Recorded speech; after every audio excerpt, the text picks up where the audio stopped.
assez de vos manigances. J'ai plus rien à vous dire. Je ne répondrai plus qu'à la justice. Peut-être qu'ils m'écouteront, eux. Tant pis pour vous, Seznec. On va vous transférer à la prison de Morlaix. À partir de maintenant, vous êtes entre les mains de la justice. Vous verrez que vous allez nous regretter. Au moins, j'aurai un avocat. Certes, mais j'aime mieux être à ma place qu'à la sienne. À très bientôt, monsieur Seznec. En cour d'assises. Je suis innocent. Je suis innocent, vous entendez?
Morlaix, palais de justice, 20 juillet 1923.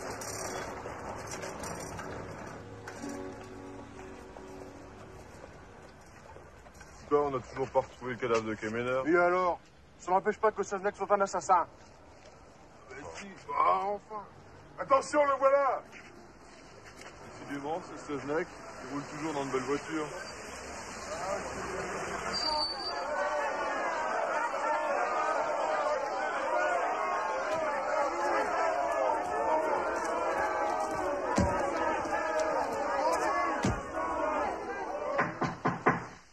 Entrez.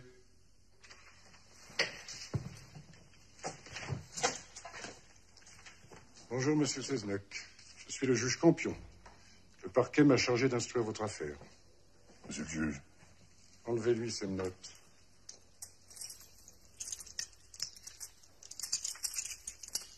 Asseyez-vous. Je suis sûr que vous avez beaucoup de choses à me dire, monsieur Seznec. J'ai dit tout ce que je savais aux policiers. Vous avez sûrement oublié quelques détails. Je ne vois pas mon avocat.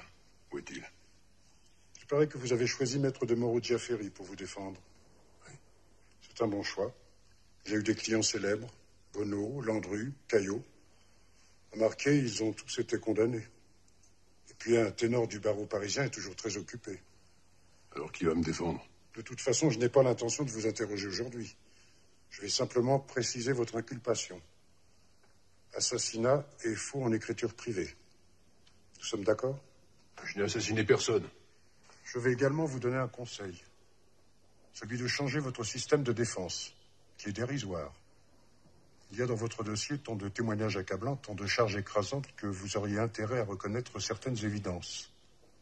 Comme votre présence au Havre le 13 juin, par exemple. Je n'étais pas au Havre le 13 juin. Et je peux le prouver. Tiens. C'est nouveau, ça. Parfaitement. Ce jour-là, j'étais à Brest. J'ai même des témoins. La veille, à Plouaret, j'étais tombé en panne de voiture. Encore? Décidément, chez vous, c'est une spécialité. J'ai envoyé un télégramme à ma femme. Ça, c'est une preuve, non?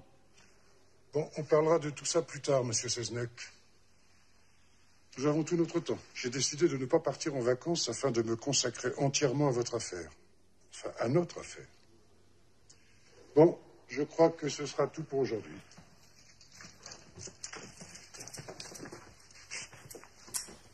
Et mes enfants, est-ce que je pourrais les voir au moins? Je ne crois pas qu'il constitue un obstacle à l'instruction. Je ne suis pas un ogre, monsieur Seznec. Vous pourrez voir vos enfants. Je vais vous faire délivrer une autorisation. Merci, monsieur le juge. Au revoir, monsieur Seznec. Je suis persuadé que la prochaine fois, vous aurez beaucoup de choses à me dire.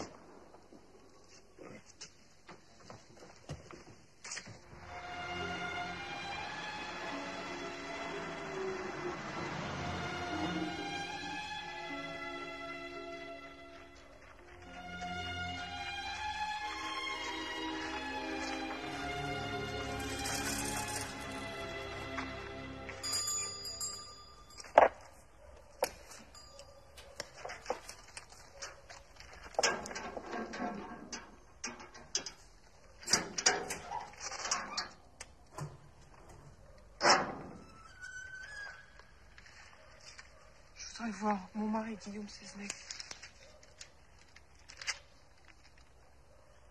Je regrette, madame, mais ce droit de visite ne concerne que vous. Les enfants ne sont pas autorisés à pénétrer dans la maison d'arrêt, sauf par autorisation spéciale. Mais c'est leur père, ils l'ont pas vu depuis un mois. C'est le règlement, madame. Ça fait rien, maman, on t'attendra ici. Tu diras à papa qu'on l'embrasse bien fort. L'autorisation du juge vient d'arriver. Parce que... Vous pouvez entrer avec les enfants.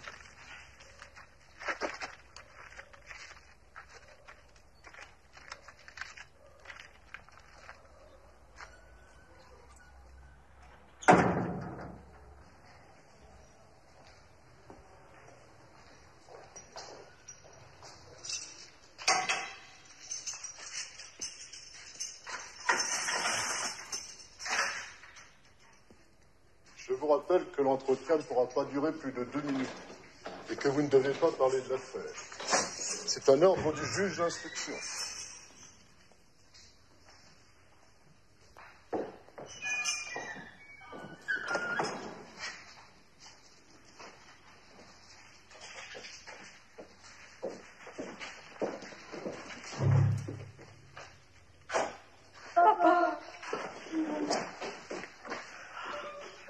Oh, mes petits, enfin. Si vous saviez que vous m'avez manqué.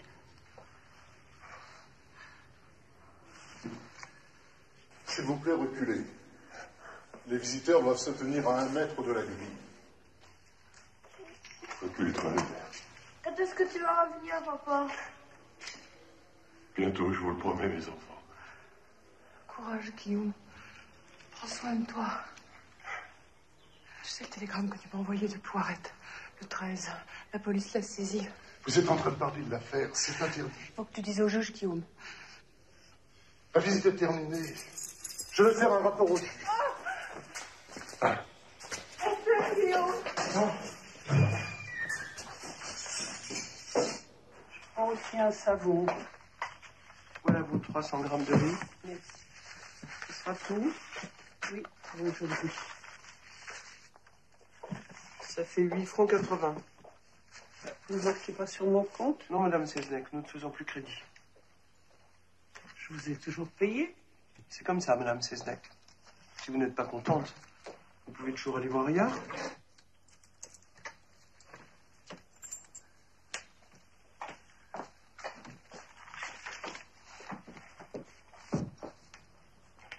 Une clientèle comme ça, on s'en passerait volontiers. Vous avez raison, mon petit. Maître Kahn, du barreau de Paris. Que puis-je pour vous, maître? Maître de Moreau-Jaffery, dont je suis le collaborateur, m'a chargé de le remplacer auprès de son client, M. Seznec. Si je comprends bien, il n'assurera donc pas la défense de Seznec. C'est encore confidentiel. Mais Maître de Moreau-Jaffery vient d'être nommé sous-secrétaire d'État dans le gouvernement de M. Herriot. Dans ce cas, mon cher maître, je ne voudrais pas vous décourager d'emblée, mais j'ai bien peur que vous n'héritiez d'un dossier difficile à défendre. J'aime les causes difficiles. Bien sûr. Mais le supplément d'information ordonné par la Cour de Rennes a confirmé les charges qui pèsent sur votre client. Elles sont extrêmement lourdes. Mais on n'a toujours pas retrouvé le cadavre de Quémeneur. Pas plus que l'arme du crime. C'est donc un meurtre sans cadavre, sans arme, sans mobile et sans témoin, et sans les moindres aveux du présumé coupable. Au contraire, Seznec n'a cessé de protester ton innocence. Mon cher maître, ce sera à la cour d'assises de décider de la culpabilité de votre client. Entrez. Ah, monsieur Seznec, nous vous attendions. Vous connaissez sans doute Maître Kahn, votre défenseur. C'est Maître Moreau-Tchaféry. Il y a eu un empêchement de dernière heure, mais ne vous inquiétez pas. J'ai déjà étudié votre dossier. Asseyez-vous, je vous en prie. Bon, maître, si vous êtes d'accord, nous allons aborder le voyage au Havre de monsieur Seznec. Je n'ai jamais mis les pieds au Havre. Pourtant, des témoins vous ont vu au Havre. Ils vous ont tous reconnu lors de la confrontation. Il se trompe. Je viens également de recevoir les rapports d'expertise. Sur la valise de monsieur Kemner, trouvée au Havre, plusieurs taches de sang humain. La même chose sur la serviette en cuir qui était à l'intérieur. Je n'ai jamais eu cette valise entre les mains. Ce n'est pas ce que disent certains témoins. Ce sont les menteurs. Je vous prie d'adopter un autre ton. Je vous fais reconduire en cellule. Il faut bien que je me défende. Pour la machine à écrire, découverte chez vous, aucune hésitation. C'est bien celle qui a servi à taper les actes de vente. Quant aux signatures et mentions manuscrites, ce sont des faux. Et c'est vous qui les avez rédigées. Les experts ont formellement reconnu votre écriture. Mais non. C'est Kemner qui me les a apportés tout préparés. Je n'ai fait que les signer. Les conclusions des experts sont catégoriques. À partir de là, pour moi, il n'y a plus aucun doute. Vous êtes l'assassin. Et j'ai l'intention de vous envoyer en cour d'assises. Monsieur le juge, j'ai des faits nouveaux à vous soumettre. Je vous écoute, maître. J'ai dans ce dossier le témoignage de 3 personnes qui déclarent avoir vu le conseiller Quémeneur plusieurs jours après sa prétendue disparition.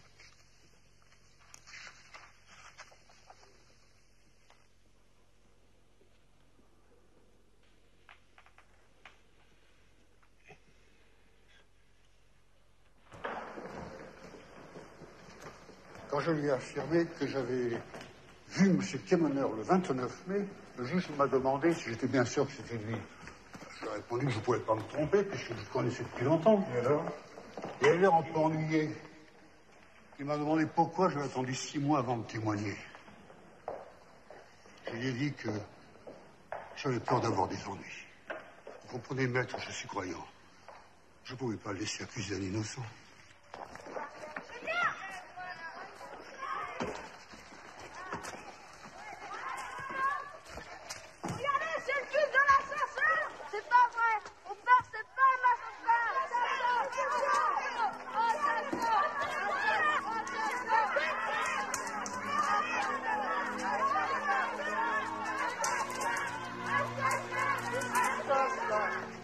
Il est rentré à la maison là. Tu en as parlé au directeur. Il m'a dit qu'il ne pouvait rien. Que ça se passait quand il n'était pas là. Il m'a conseillé de le mettre chez les frères. Mais comment vas-tu faire? J'ai vendu mes bijoux.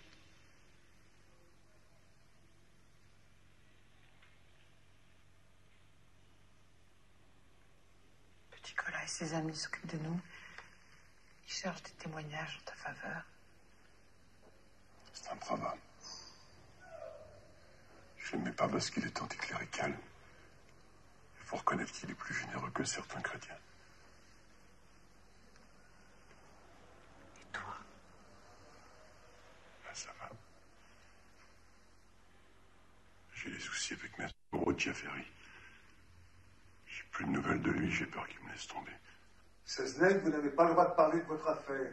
Ne m'obligez pas à intervenir.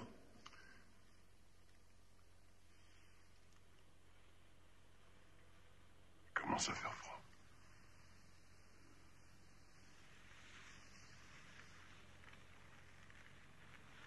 Je t'ai apporté un gilet.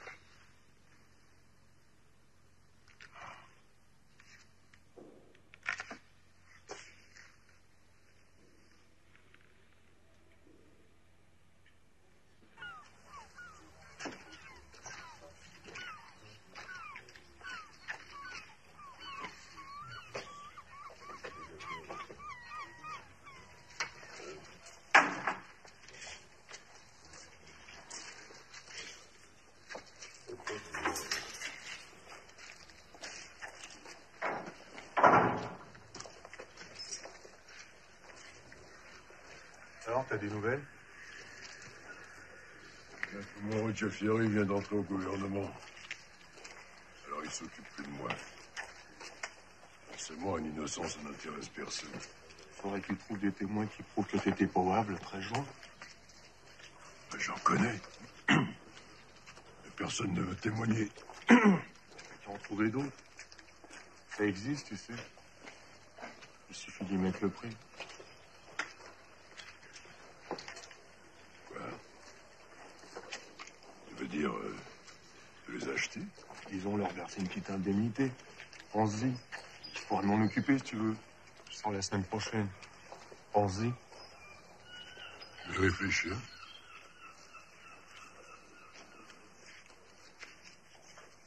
Guillaume, Albert, Oui. ne restez pas dehors. On arrive. Allez, entrez vite. Mais qui sont ces gens? Des amis qui sont prêts à témoigner en faveur de votre mari. Je ne les connais pas. Ne vous inquiétez pas. Seznec m'a dit que vous me donneriez 400 francs tout de suite et puis le reste quand il sera libéré. Je n'ai pas d'argent. Vous voulez qu'il reste en prison, c'est ça?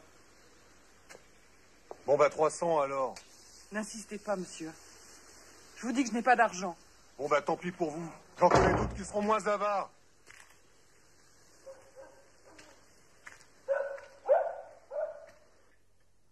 Un innocent qui veut acheter des témoins. Vous avez déjà vu ça, Bonnie? Ah non, monsieur le commissaire. Il n'est pas très futé, ce Seznec. Il vient d'acheter son billet pour la guillotine.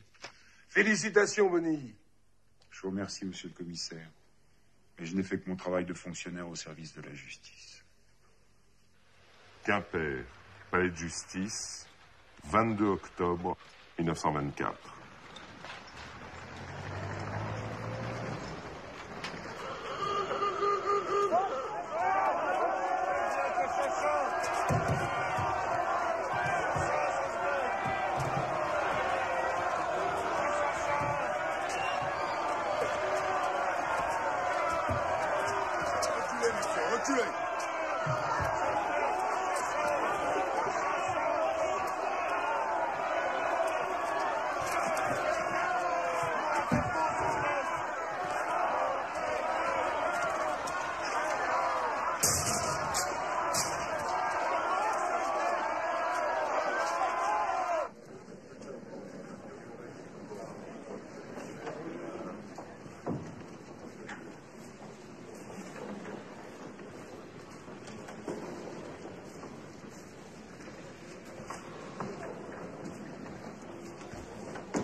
Bonjour. Toute la presse est là. Les journaux parisiens ont envoyé leurs meilleurs reporters. En face, ce sont les jurés.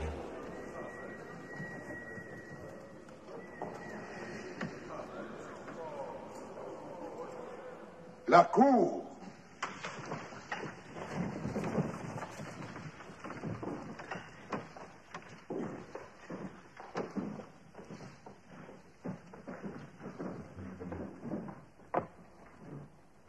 Mesdames et messieurs, l'audience de la cour d'assises est ouverte.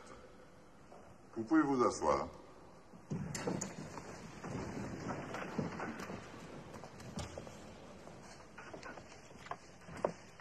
Accusé.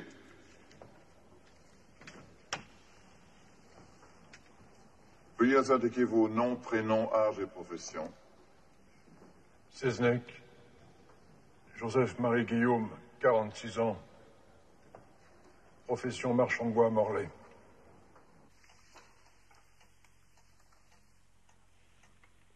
Passons à l'enquête de moralité. Asseyez-vous là. Les renseignements recueillis sur vous sont bons. Mais en 1909, il y a eu cette histoire d'incendie du magasin de bicyclettes. On m'a dit que vous aviez un peu aidé les flammes. Regarde encore efficace. De toute façon, il y a eu un non-lieu. Comme on vous reproche aujourd'hui. Pas plus que l'incendie de la blanchisserie de Brest en 1922. Et alors? Les assurances ont payé, c'est bien la preuve que je ne suis pour rien. Nous en arrivons à cette fameuse machine à écrire. L'accusation établit que c'est vous qui l'aviez achetée au Havre le 13 juin. Monsieur l'huissier, veuillez montrer au jury la machine à écrire. C'est elle qui a servi à dactylographier les faux actes de vente de la propriété de Plouriveau.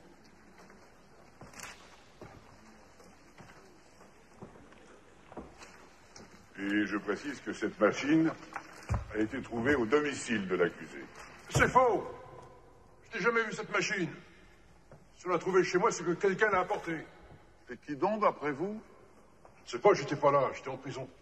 Lors de l'instruction, vous sembliez le savoir, puisque vous avez mis en cause la police. Silence! Silence! Prochain incident, je fais évacuer la salle.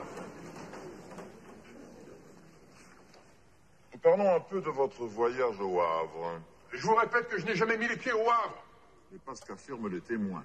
Évidemment, ils sortent tous de la même boutique. Que voulez-vous dire? Je veux dire que beaucoup de témoins sortent de la boutique de Monsieur Chénoir. Ah bon? J'ai eu peur qu'il ne s'agisse d'une autre. Laquelle, maître? Celle de la police. Puisque votre client n'arrête pas de la mettre en cause, mais ça va, je suis rassuré. Tant mieux.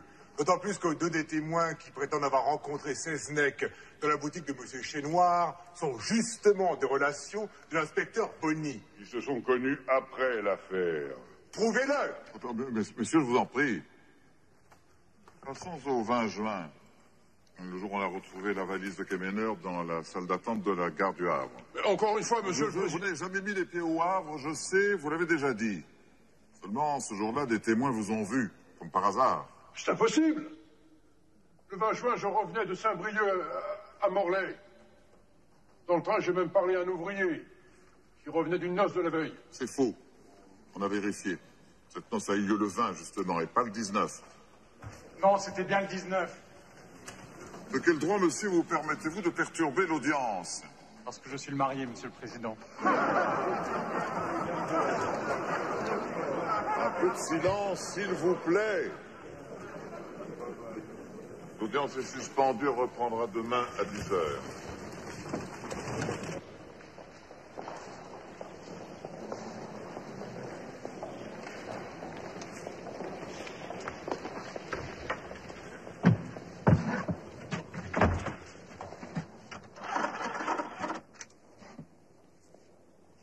Allô, mademoiselle? Passez-moi le télégramme de Brest. Oui, c'est Petit Colas. Je vous dicte. Le titre, procès Seznec, audience favorable à l'accusé. Aujourd'hui, pour la première fois, la défense a marqué des points. Le témoignage du jeune marié en faveur de Seznec a produit une énorme impression sur les jurés. Quimper, prison, 28 octobre 1924.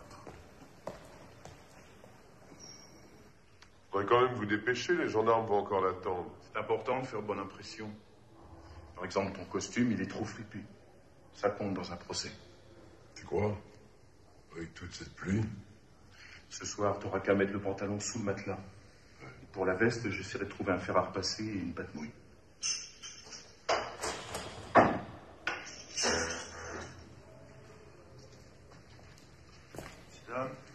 Messieurs, Alors, on est prêts? Alors, dépêchons-nous, parce qu'on a eu des reproches pour le retard. Il pleut encore. Un vrai déluge. On est obligé de changer d'uniforme tous les jours. Ma femme n'arrête pas. Allons-y. bonne route.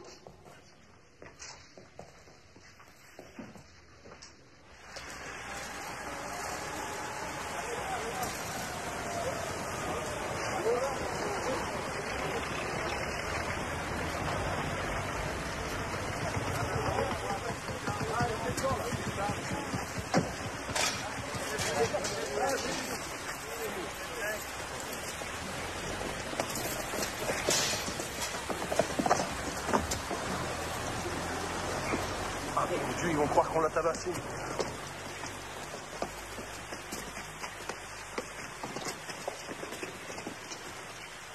D'après vous, le corps de M. Kemener aurait-il pu être jeté au fond d'un étang? C'est possible. Vous savez, dans cette région, il y a des étangs de 30-40 mètres de profondeur. Un corps lesté de pierre ou de métal peut donc y séjourner. Pardi. Mais même avec un cric de voiture. Non, excusez-moi, je dis ça parce que nous n'avons jamais retrouvé le cric de la Cadillac. Seznec l'a perdu. Vous n'avez jamais rien perdu, vous? Si, maître. Mon innocence. Le corps de M. Kemener peut donc se trouver encore aujourd'hui au fond d'un étang. Absolument. Et il peut y rester longtemps parce que des scaphandriers dans la police, nous n'en avons pas beaucoup. La Cour vous remercie, monsieur le commissaire. Témoin suivant, monsieur l'huissier. Inspecteur Bonny.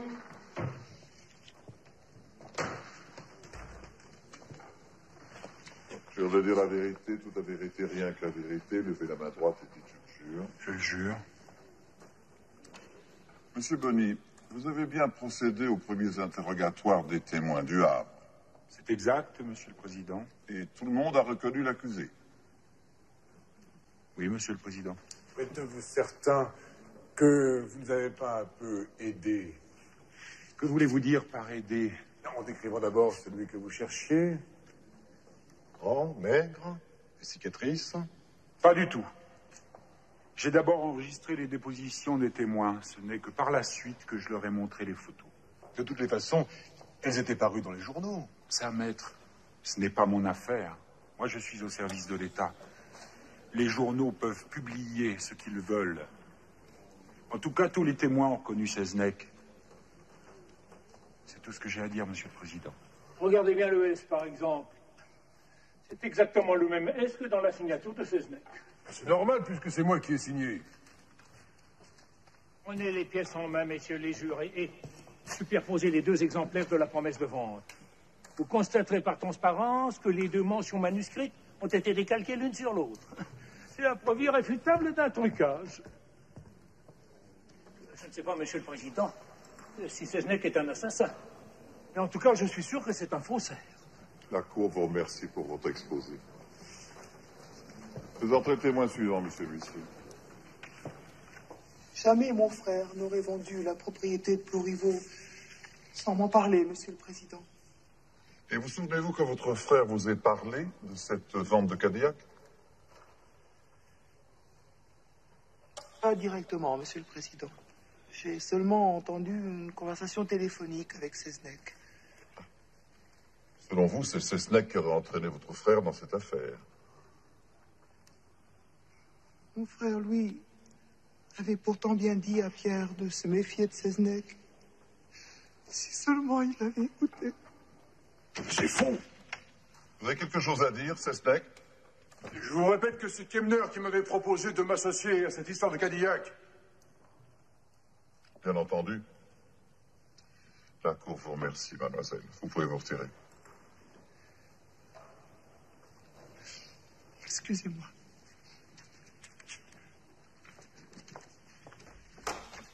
Maître Pouliken, s'il vous plaît.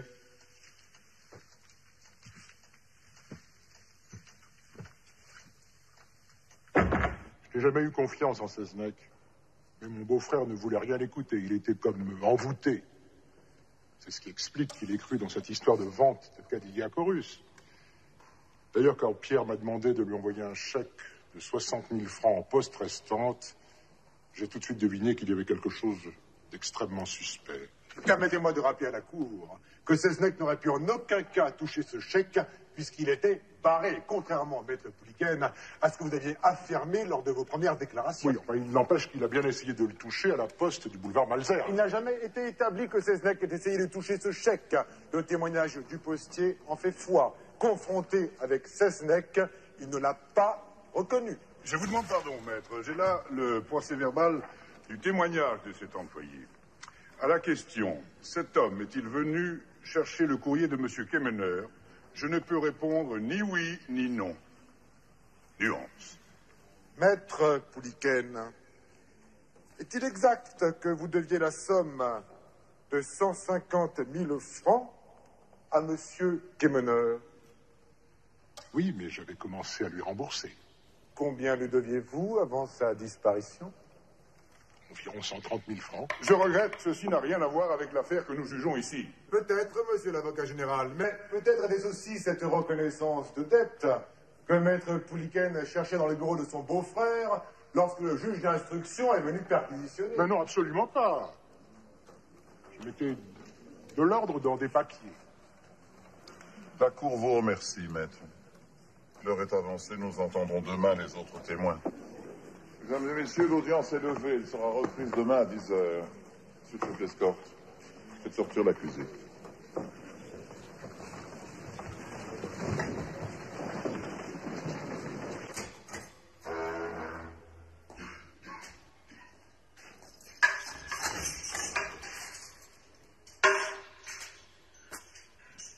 C'est l'heure de la soupe, Seznec.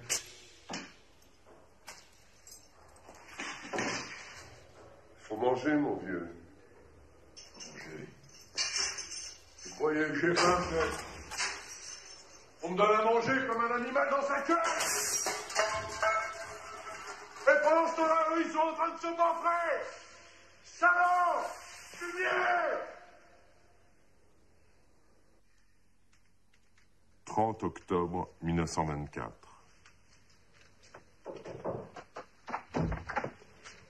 Toutes nos félicitations pour votre nomination, Monsieur le Président. Merci.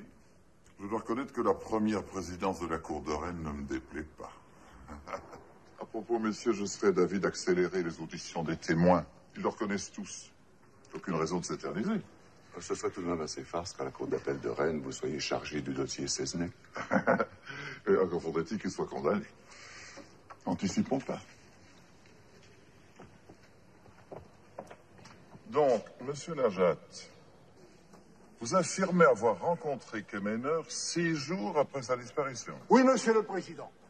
Je passais dans la rue de Rennes à Paris. C'était le 29 mai dernier. Il était à la terrasse d'un café et discutait avec 2 ou 3 personnes. Et vous êtes sûr que c'était lui? Oui. Enfin, je ne lui ai pas parlé, mais je suis certain de l'avoir reconnu.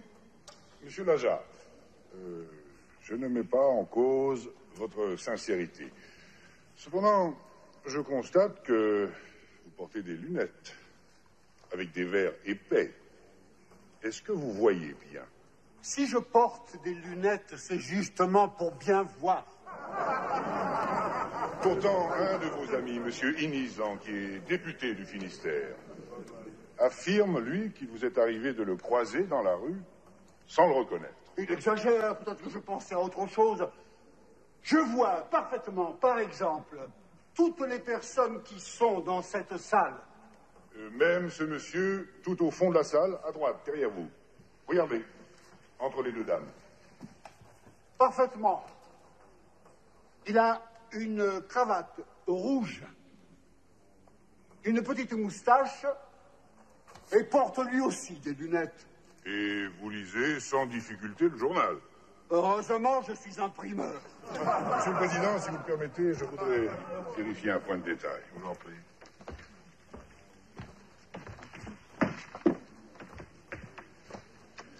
Lisez-nous quelque chose. Au hasard. Monsieur Kemener, légalement, n'est pas mort, puisque aucune preuve de son décès n'existe sur les registres. Bon, merci, ça va. Mais j'ai pas fini. La Cour vous remercie, monsieur Lara. Madame Seznec, pourriez-vous nous dire d'où vous teniez les dollars qui, selon votre mari, auraient servi à payer une partie du prix d'achat de la propriété de Plouriveau? Je les avais gagnés pendant la guerre, en lavant le linge des Américains.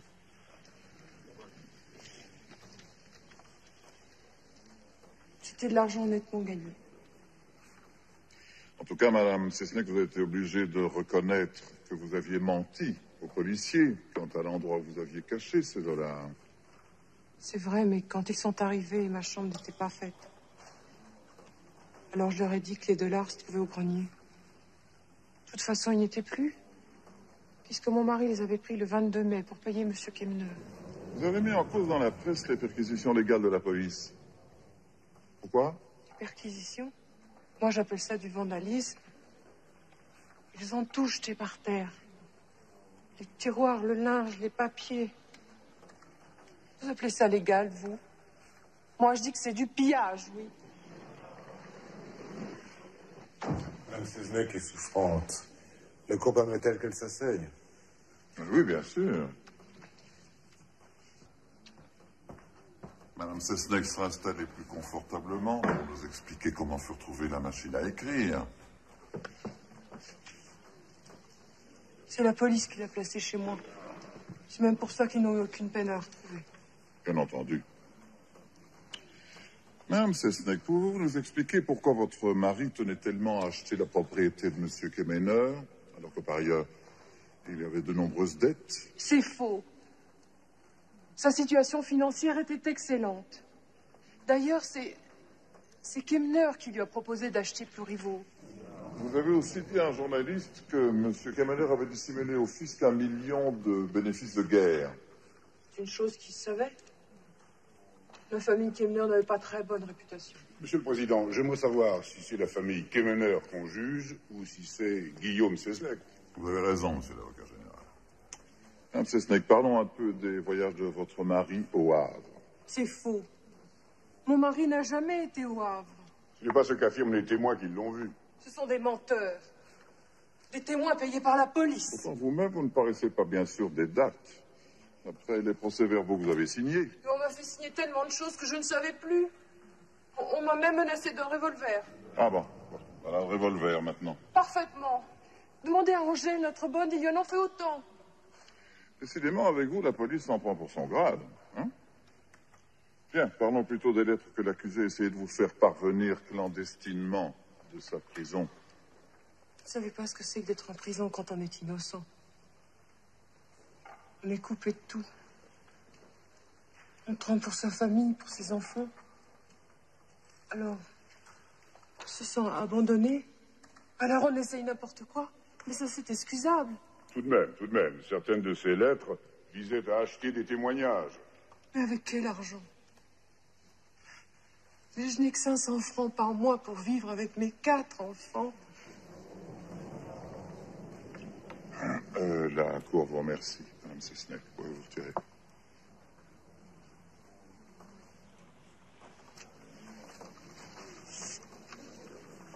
Faites entrer le témoin suivant, Monsieur Lucet.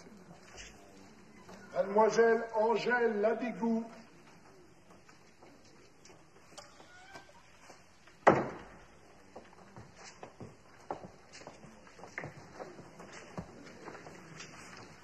Vous jurez de dire la vérité, rien que la vérité, toute la vérité. Levez la main droite et dites « je le jure ». Je le jure. Au nom, âge et qualité. Angèle Labigou, 49 ans, 6 mois et 4 jours. Servante. Angèle Labigou. Ces fameux dollars de Mme Seznec, est-ce que vous les avez vus? Ah, bien sûr que je les ai vus. C'est même les seuls que j'ai vus. Ça pousse pas dans mon pays. Il n'y a pas d'Américains chez nous. On a même voulu me faire dire qu'il n'y avait jamais eu de dollars. Alors j'ai dit non. Alors le commissaire Cunha m'a menacé de son revolver. Encore le revolver? Décidément, c'est une manie. Parlez-nous plutôt de ce voyage au Havre. Pouvez-vous nous dire quand votre patron est rentré, le 13 juin ou le 14 juin? Comment voulez-vous que je sache? Je couchais pas avec lui, moi. Quelle était la situation financière de Seznec? Bonne, certainement. Mais c'était pour mes affaires, ça. Pourtant, vous lui avez prêté 5 000 francs en 1921, il ne vous les a jamais remboursés. Ça pouvait bien attendre. Si j'ai prêté, c'est que j'avais confiance. Et si c'était à refaire, je lui prêterai encore.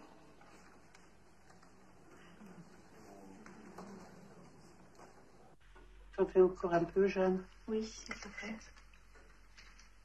Dis, grand-mère, c'est vrai qu'on va nous mettre à l'orphelinat? Mais qui est-ce qui t'a dit ces bêtises? C'est à l'école. Les autres, ils ont dit que si papa était condamné, il ne reviendrait plus.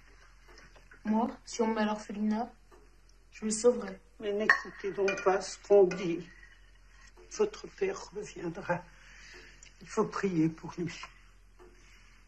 Priez très fort. Donc le petit Colin va l'aider avec ses amis. Ils ne le garderont pas? Oui, mon grand. Le jugement est pour demain. Alors demain soir, il sera avec nous? Si Dieu le veut, oui.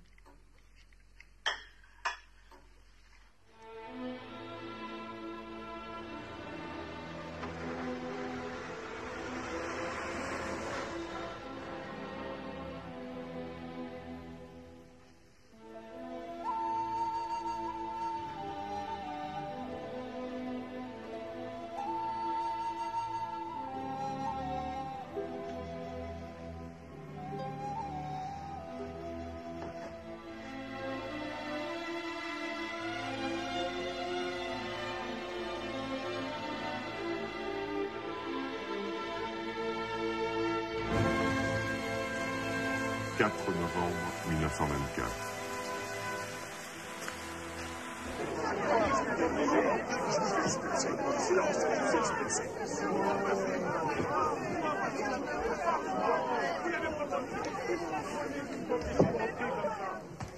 Merci, monsieur l'huissier. Maintenant que le calme est rétabli, vous pouvez poursuivre, monsieur l'avocat général. Messieurs les jurés, des preuves de la culpabilité de Seznec, il y en a partout. Le silence de Kemener n'est-il pas la preuve de son silence éternel?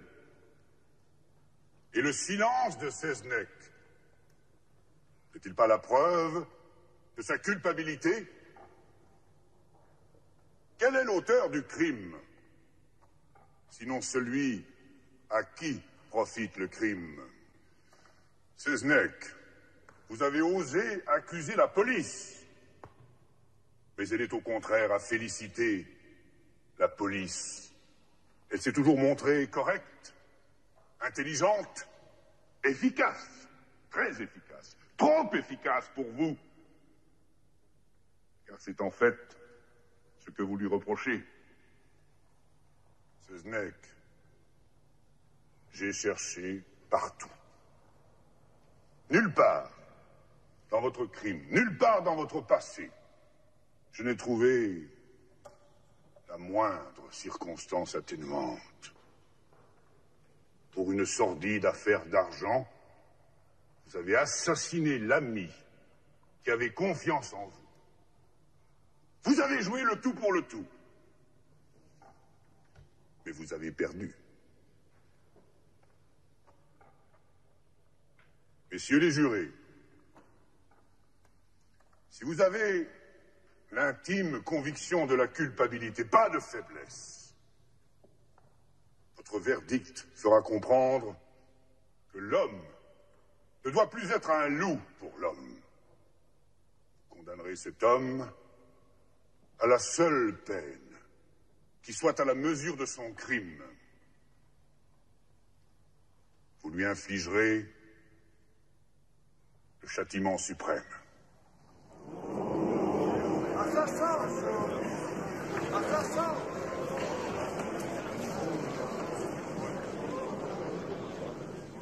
Monsieur le Président, j'ai terminé. La parole est à la défense.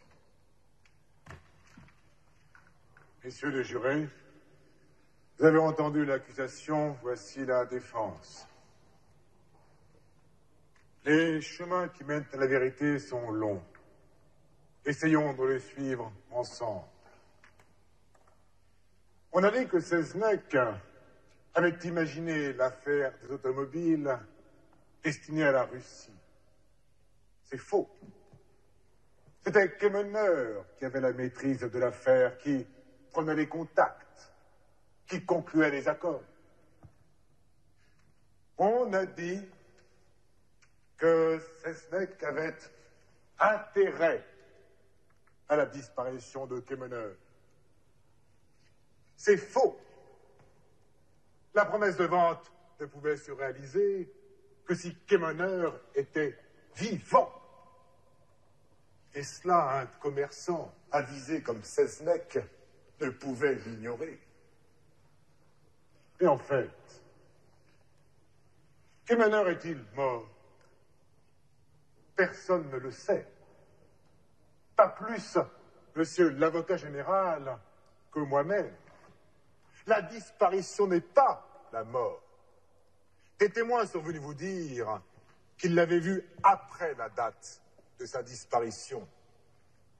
Monsieur l'avocat général vous a dit que ce n'étaient pas de bons témoins et que leurs paroles n'avaient aucune valeur. De quel droit?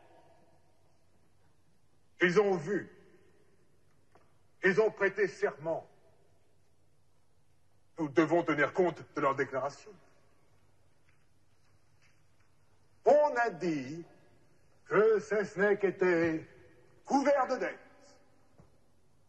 C'est faux. Quand 6 mois après son arrestation, on a examiné sa situation financière, elle était encore largement bénéficiaire. On a dit que Seznec était insensible. Mais on pourrait dire la même chose des témoins de l'accusation. Ils étaient 125 à l'accabler, dont certains le connaissaient, et aucun, vous m'entendez, aucun, n'a dit qu'il était un père de famille affectueux et attentif, et que s'il voulait gagner de l'argent, c'était surtout pour ses 4 enfants. Kemener est-il mort? Je ne sais. A-t-il été tué? Je ne saurais répondre, mais songez, messieurs les jurés, à tous ceux qui ont été victimes de l'erreur judiciaire, victimes de l'injustice des hommes. Songez à tous ceux qui sont morts de désespoir et d'effroi, dans la torture d'un tourment immérité. Malheur à vous, jurés bretons, si l'on peut dire un jour que vous avez condamné sans preuve un innocent.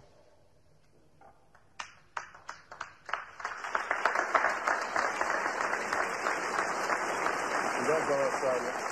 Accusé, avez-vous quelque chose à ajouter? Non, Monsieur le Président. La Cour se retire pour délibérer. L'audience est suspendue. Monsieur le chef d'escorte, vous pouvez faire sortir l'accusé.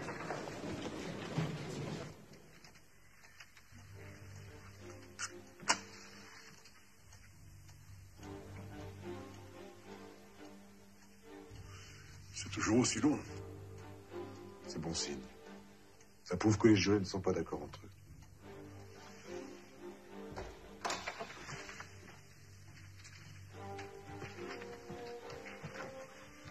Un peu de café. Merci.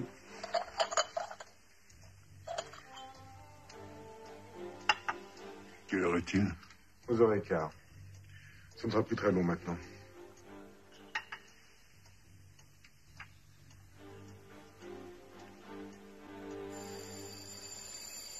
Ça y est. Il faut y aller. Tout se passera bien. Permettez.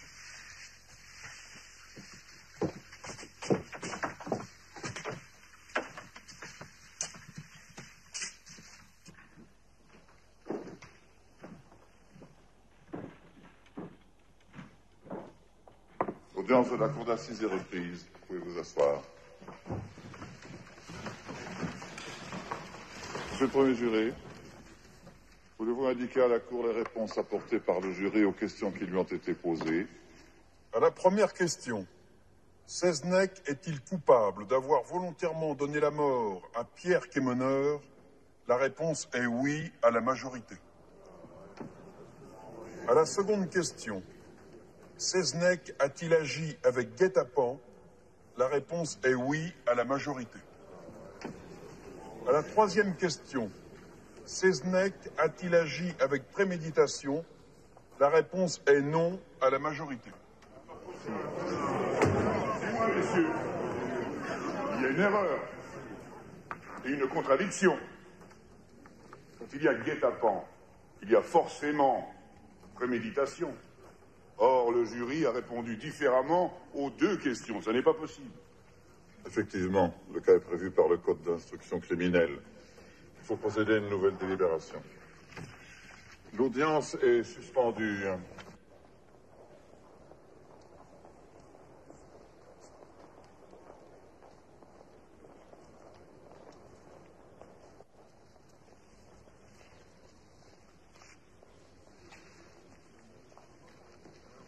Ces jurés sont vraiment des imbéciles. Si je comprends bien, on peut être jugé par des imbéciles. C'est pas leur métier, ils sont pas volontaires. Ça pourrait être vous, ça pourrait être moi. En attendant, ce sont eux.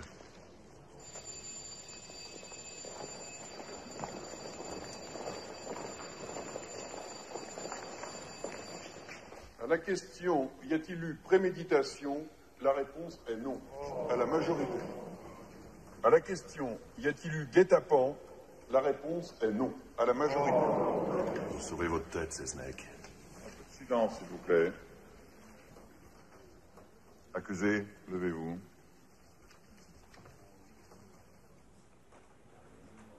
Au nom du peuple français, l'accusé ayant été reconnu coupable d'assassinat sans guet-apens et sans préméditation, de faux en écriture et d'usage de faux, la Cour condamne Seznec Joseph Marie-Guillaume aux travaux forcés à perpétuité. L'audience est levée. Ne partez pas, c'est une erreur. Ne partez pas. Ne partez pas. C'est pas fini, ça ne peut pas être fini comme ça. Marie-Jeanne.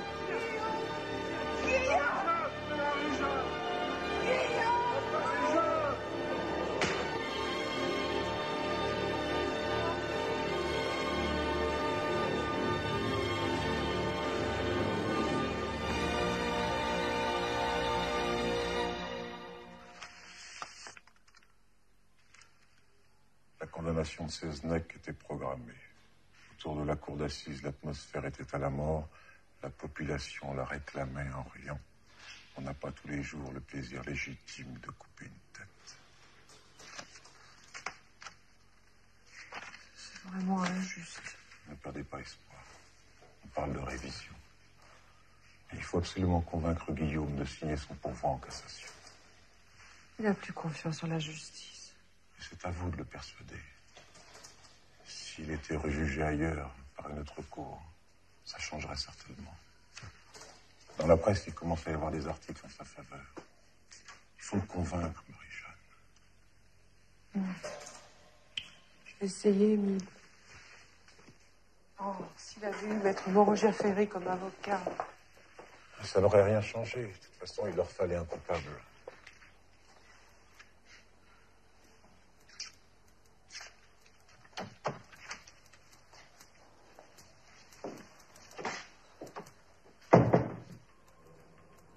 Avant de partir au bagne, j'aurais tellement aimé embrasser les enfants une dernière fois. C'est pas la dernière fois. J'ai encore de l'espoir, Guillaume. Petit Colin m'a dit qu'à Paris, les gens s'organisaient pour demander la révision du procès.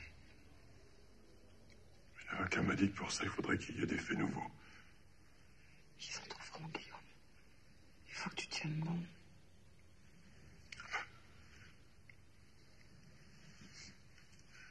Je crois plus en rien. J'ai plus aucune confiance.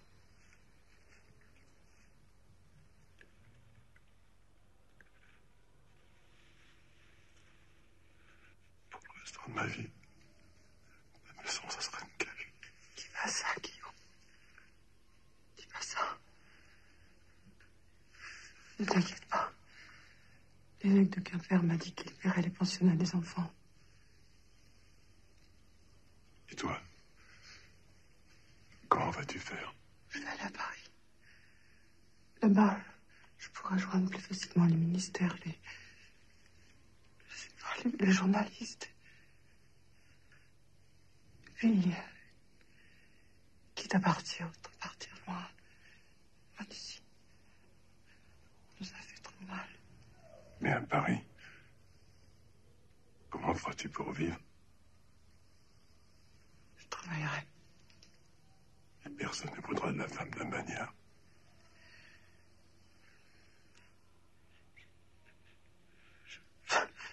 prendrai mon nom de jeune fille, mais je resterai toujours ta Marie-Jeanne. Marie-Jeanne, ne pleure pas, je t'en prie.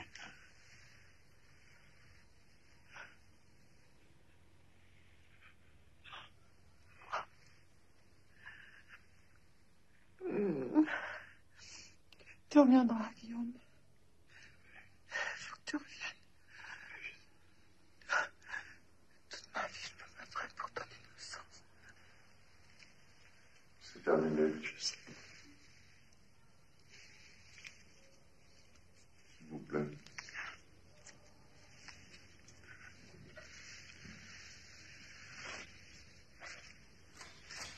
S'il vous plaît.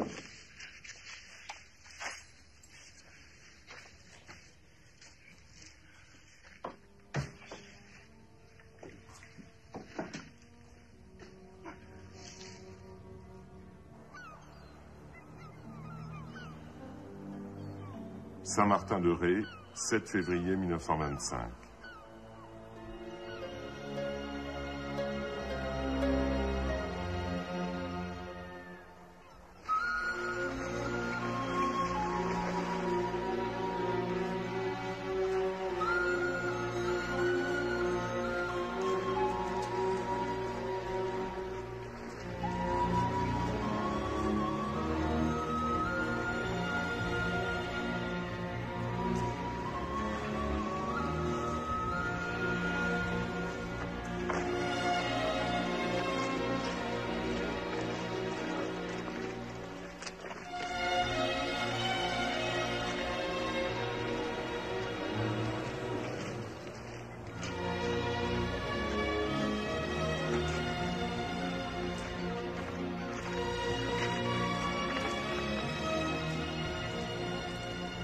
Rassemblez-vous sur deux rangs. Organisez-vous.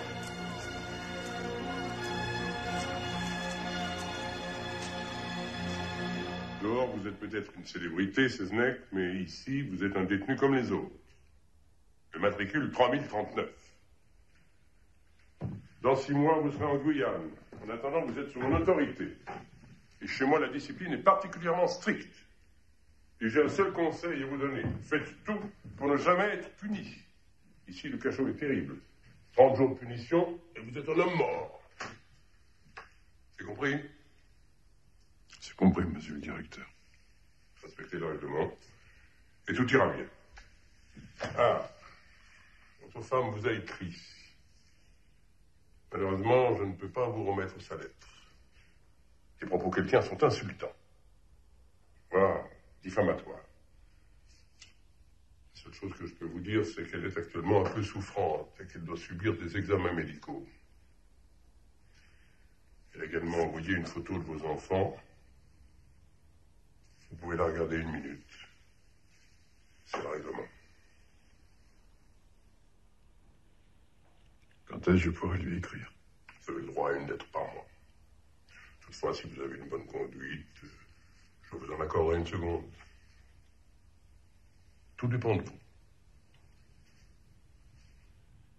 En attendant, ici, le travail est obligatoire. Je vous ai affecté à la fabrication des sacs. Ce sera tout pour aujourd'hui. Vous pouvez disposer.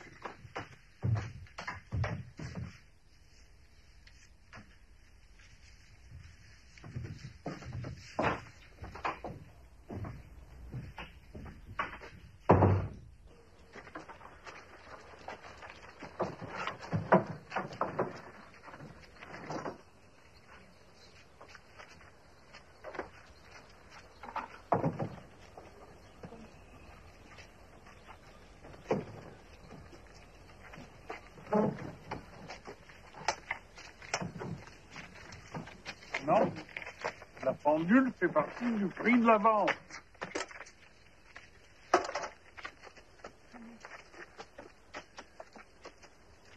Vous devriez avoir honte du métier que vous faites. Mais madame, je fais que mon travail.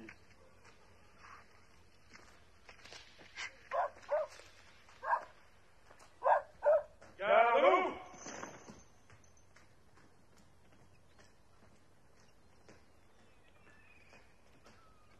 Prisonnier. quand vous étiez transporté. J'appartenais à l'administration pénitentiaire de la Guyane française. Quant à la France, dites-vous bien qu'elle s'est débarrassée de vous. La France ne veut plus entendre parler de vous. Elle vous a renié. Comme vous avez renié ses lois.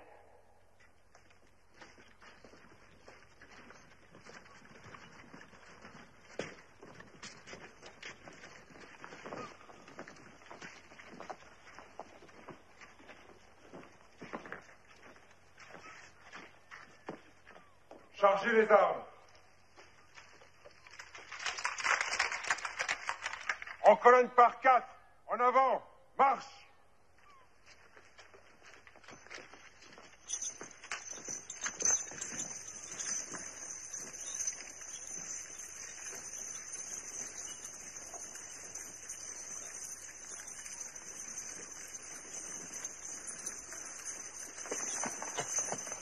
Un télégramme pour Seznec. Donnez-le lui.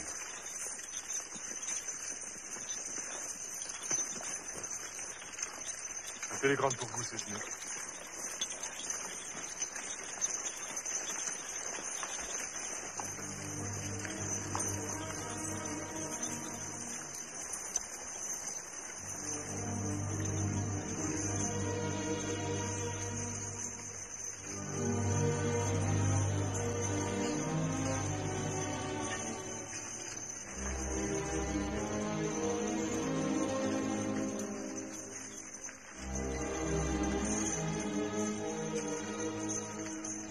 Mon Guillaume, j'ai reçu la nouvelle de ton départ trop tard pour venir à La Rochelle. Emporte mon cœur, mon Guillaume.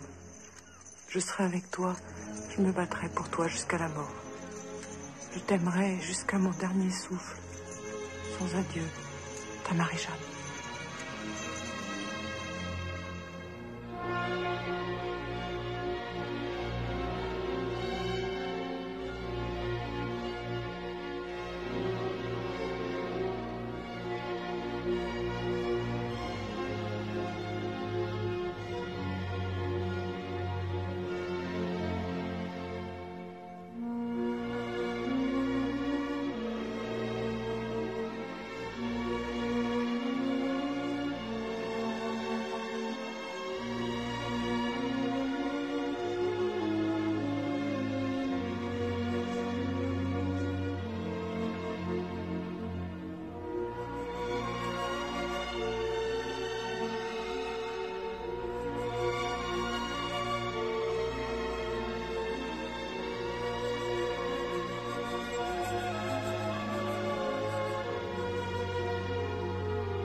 C'est trop injuste, il faut que je sorte.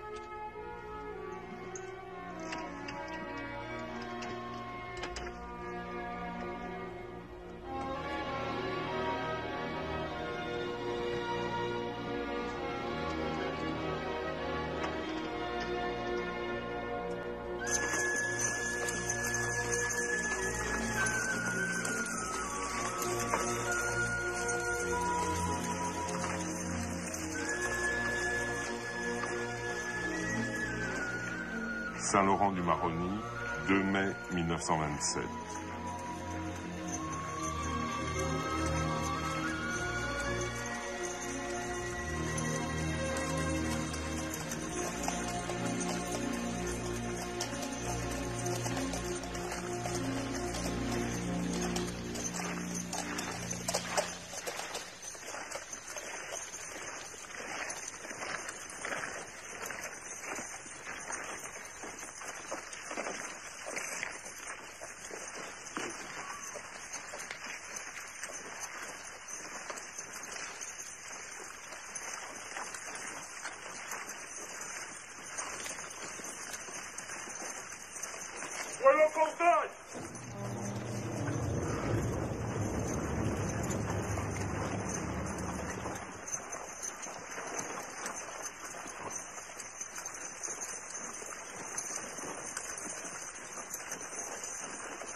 La justice vous a condamné, vous voici au bagne. Ici, ce n'est pas tout à fait l'enfer, mais c'est déjà le purgatoire. Si certains d'entre vous songent à s'évader, qu'ils perdent tout de suite leurs illusions, ici on entre, mais on ne sort plus. Vous connaissez la prison, mais vous n'avez aucune idée du bagne. 2 mois de cachot et vous en sortirez à genoux, aveugle, en arrachant vos dents à la main. Rompez.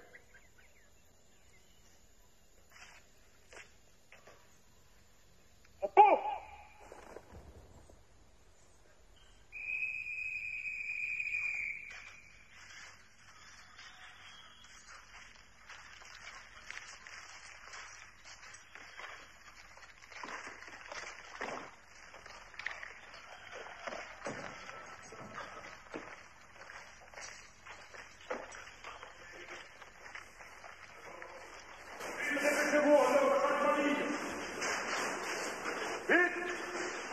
Allez, suivez les chevaux. À vos places, à chaque famille. Vous, le général, déshabillez-vous.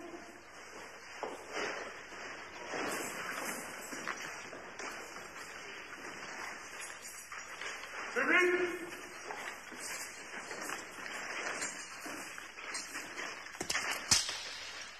Chat, un plan. Envoyez-le au cachot.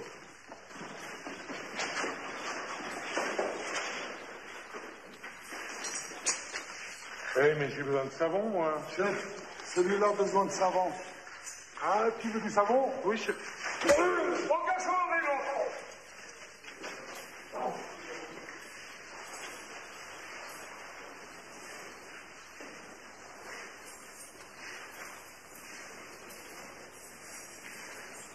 Serviette interdite. Chaussettes interdites. Mouchoir interdit. C'est ma petite fille qui fait ça produit. C'est bon, vous pouvez les garder. Aux 12, garde-vous.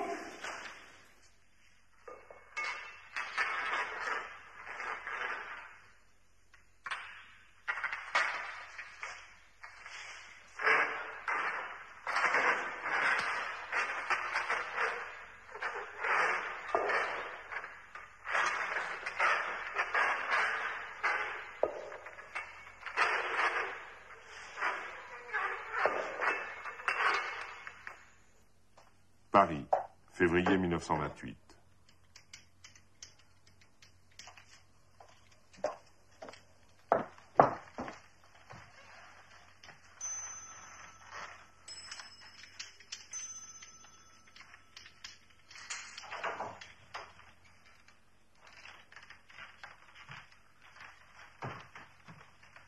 Dites donc, Marie-Jeanne, vous m'avez bien dit vous appelez Marc.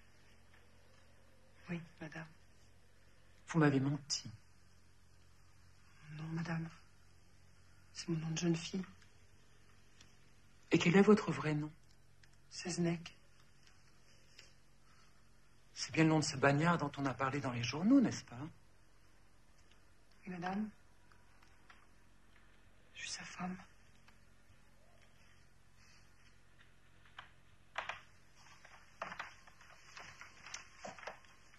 Pourquoi ne pas me l'avoir dit? J'ai pas osé. Remarquez, je vous comprends. Mais vous comprendrez aussi que je ne puisse pas vous garder à notre service. Mon mari a des relations importantes et si on apprenait que j'emploie la femme d'un forçat... Je comprends, madame.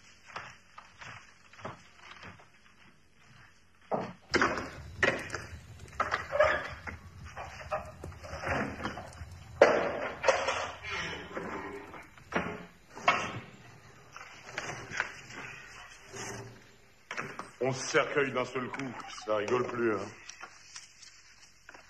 Il paraît qu'il y a eu une mutinerie au camp des forestiers. Ouais, et ben ils n'y ont pas été avec le dos de la cuillère. On m'a dit que les gardiens avaient tiré dans le tas la mitrailleuse.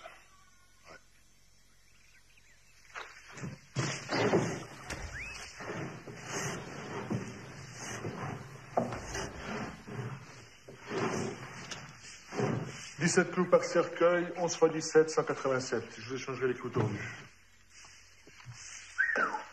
Pas mal ce bois-là. Je pense bien que c'est de l'acajou. Pour des macabées, c'est un peu du luxe. Ouais. Tiens, tu vas mettre 3 de côté.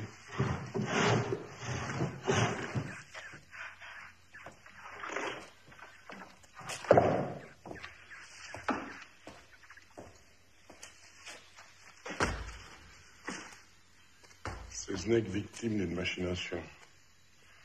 Dis non, ça continue à faire du bruit ton affaire.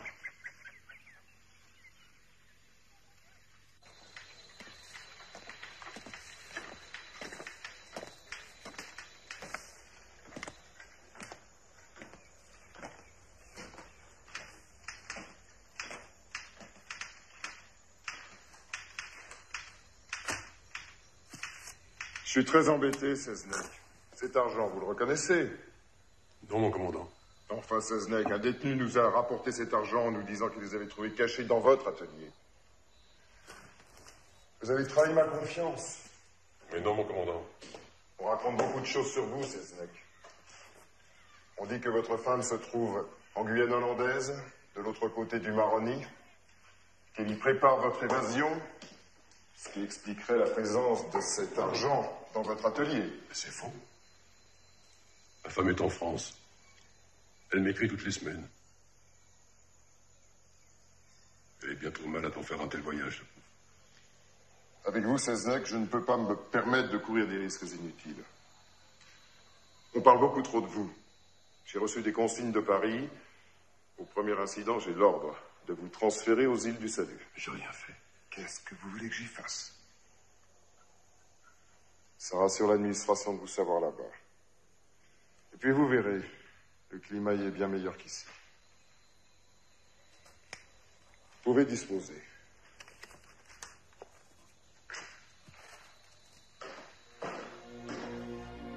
Île du Salut.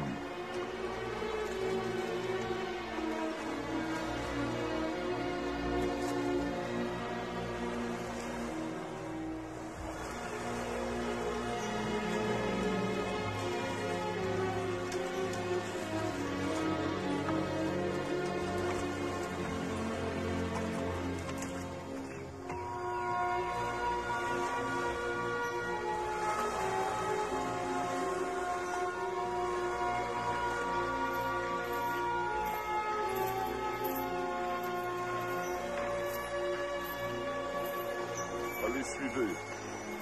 C'est vous, Seznec? Oui. Moi, je ne vous voyais pas comme ça. Enfin, suivez-moi, le commandant des îles veut vous voir.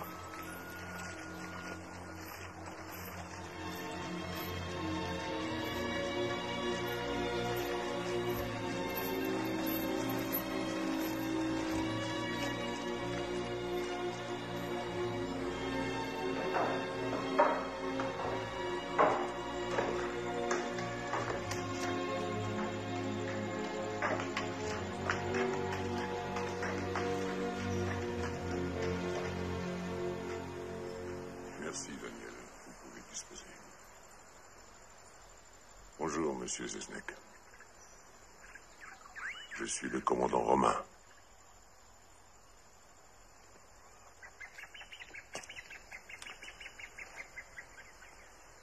Jolie vue, n'est-ce pas? Oui.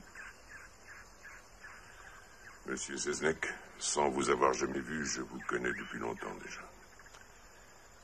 Mon beau-frère est un ami de monsieur Petit-Colas. Émile? Oui. Le pauvre est, paraît-il, très fatigué. Je suis également un ami de Charles Huzeau, qui s'occupe de la révision de votre procès. Il m'a d'ailleurs écrit à votre sujet. Aussi, je vous prie de me considérer comme un allié. Permettez-moi toutefois de vous donner un conseil. Ne cherchez pas à vous évader d'ici. C'est impossible. Vous avez ici les plus efficaces des gardiens. La mer et les requins. Et puis l'île est petite, à peine 1 kilomètre de long. Tout se sait. Non, croyez-moi, notre intérêt de vous tenir tranquille. Une révision de votre procès est toujours possible. Une grâce. Ce serait dommage de tout cacher. Est-ce que je pourrais écrire? Autant que vous voudrez. Mais le courrier met du temps. Je vous ai affecté à l'Economa. Vous vous occuperez de la Cambuse. Vous verrez, ce n'est pas un travail trop pénible.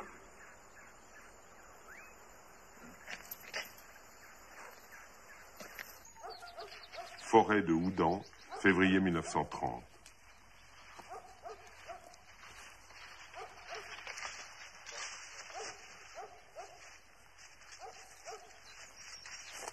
On continue, monsieur le commissaire? Ben oui, continuez, mon vieux, ratissez, ratissez. Oh. Alors, monsieur Vier, je voudrais savoir si c'est vraiment ici que vous avez vu deux hommes jeter un cadavre dans les taillis. Parce que ce matin, c'était de l'autre côté de la route. C'est quand même pas de ma faute si je me rappelle plus. Ce serait pas de la faute à la Chopine, par hasard? Il y a plus de 5 ans, messieurs. Comment voulez-vous que le témoin se souvienne? Commissaire, venez voir. Je crois que j'ai trouvé quelque chose.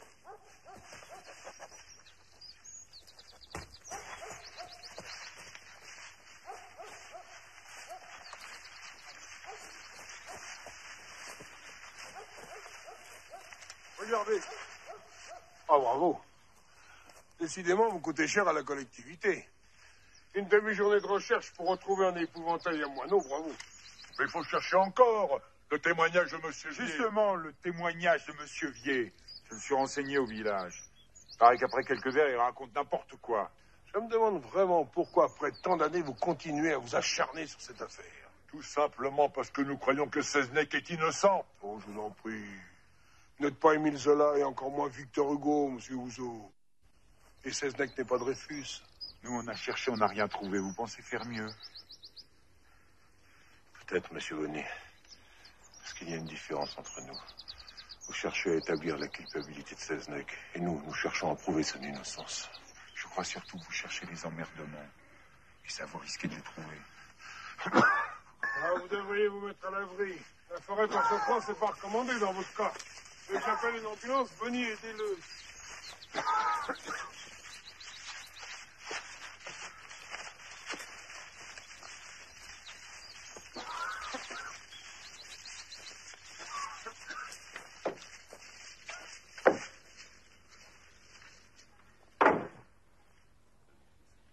Paris, hôpital Saint-Louis, septembre 1930. Est-ce que t'as prévenu papa la mort de petit Colin? Oui, je lui ai écrit une lettre. Dès que je serai guérie, je demanderai à partir comme missionnaire en Guyane. Ça, je pourrai voir papa. Oui, ma petite fille. Il faut d'abord que tu guérisses. Souvent, quand je ferme les yeux, je le vois avec moi à bord de la mer. Je cours vers lui. Il me tend les bras. Faut pas le dire à papa que je suis malade. Faut pas lui dire.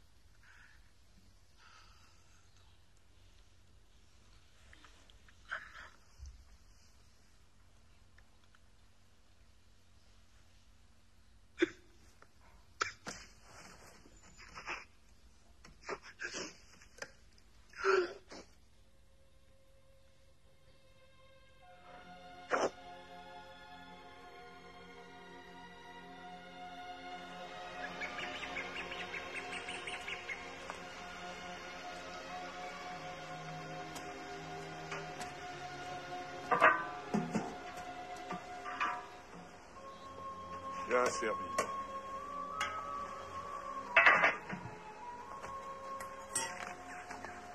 C'est eux qui l'ont fait mourir. Les policiers, les juges. Ça ne serait jamais arrivé si j'étais resté près d'elle. Qu'est-ce que tu veux y faire? Il faut que je parte d'ici. Tu sais, depuis que le bagne existe, il n'y en a pas beaucoup qui ont réussi à se faire la belle. Je trouverai un moyen. Je me débattrai. Sinon, ils me les tueront tous. Petit Colin. La fille. La prochaine fois, ça sera qui?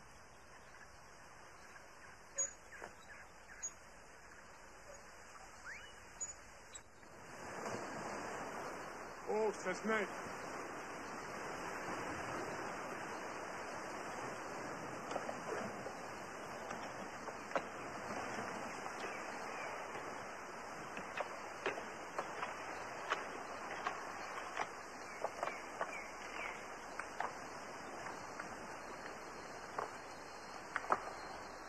C'est Maurice. Il sort des cages de l'île Saint-Joseph. C'était sa 3e évasion, ils l'ont repris sur le Maroni. Toi aussi, tu veux te faire la belle? Je te préviens, ça va pas être du gâteau. N'importe quoi plutôt que de pourrir ici. Et comment que tu comptes t'y prendre? Bien.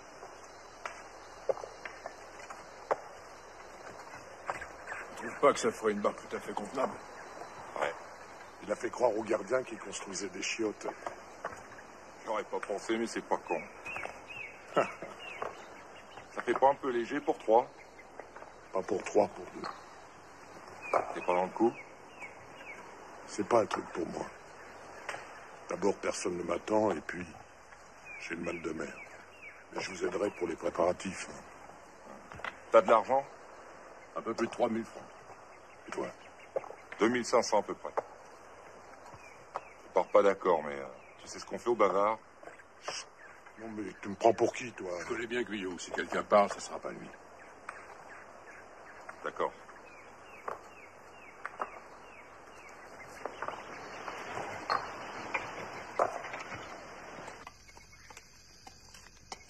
J'ai même connu un mec qui mangeait du lézard. Putain, ça va mal.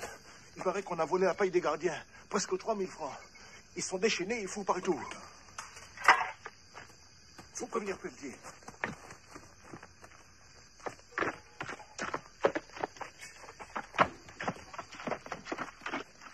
Venez un peu par ici, tous les deux.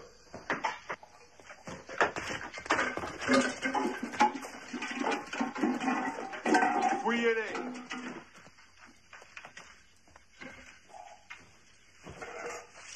Chef, regardez, chef. Comme par hasard, c'est à peu près le montant de la somme volée aux gardiens. Vous avez une explication, Seznec? Oui. Ce sont mes économies depuis 3 ans que je suis en Guyane. Regardez, chef. Une voile, une boussole, ça aussi c'est vos économies. Allez, foutez-moi ça au cachot.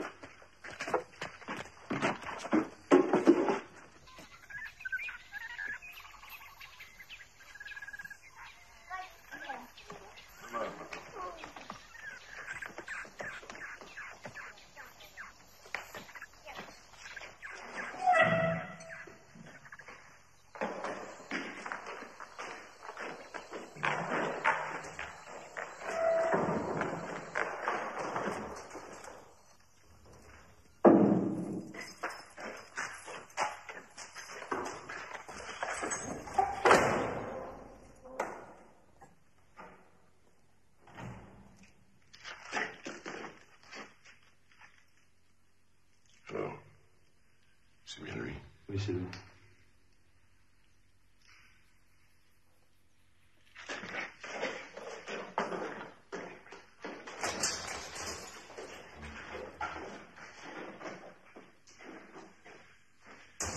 C'est très grave, Seznec. Cet homme vous accuse d'avoir volé la paie des gardiens. C'est faux, mon commandant. Je vous jure que cet argent, je l'ai économisé. Demandez au chef Pinelli. C'est lui qui me l'a remis avant de partir en congé. Quoi qu'il en soit, le tribunal maritime a été avisé. Ça risque de se terminer sur une très lourde condamnation. Pour l'évasion, c'est vrai.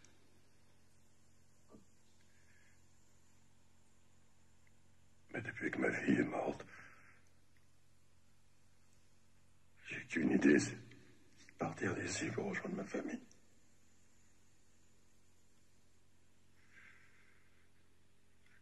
Sergent, j'y suis pour rien. Vous n'avez qu'à regarder le numéro des billets. On s'est déjà fait. Effectivement, ils ne correspondent pas. Personnellement, moi, je vous crois. Mais c'est à la justice de se prononcer.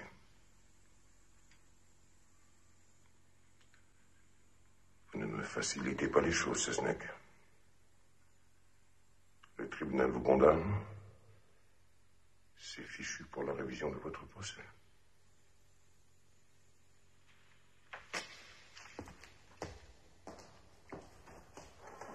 Je suis innocent. Vous entendez? Je suis innocent!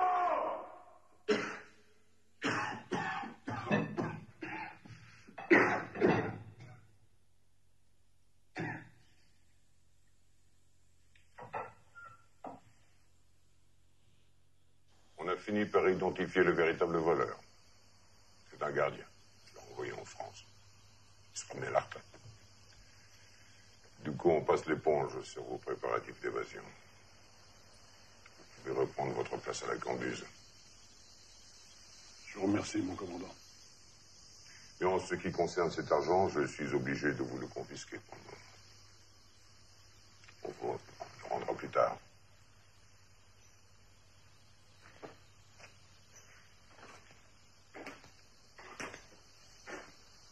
Seznec.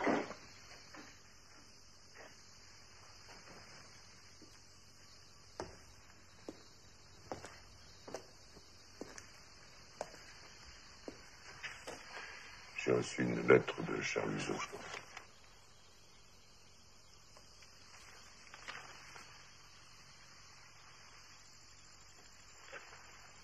Cette lettre contient de bien tristes nouvelles, Seznec. Il va falloir que vous soyez très courageux.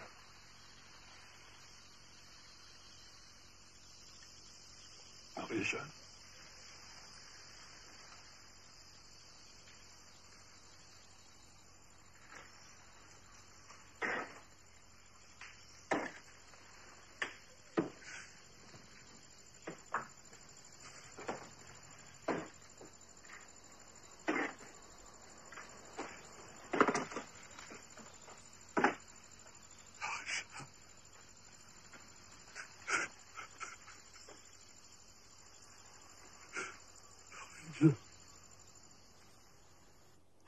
Cimetière Comédienne, mai 1931.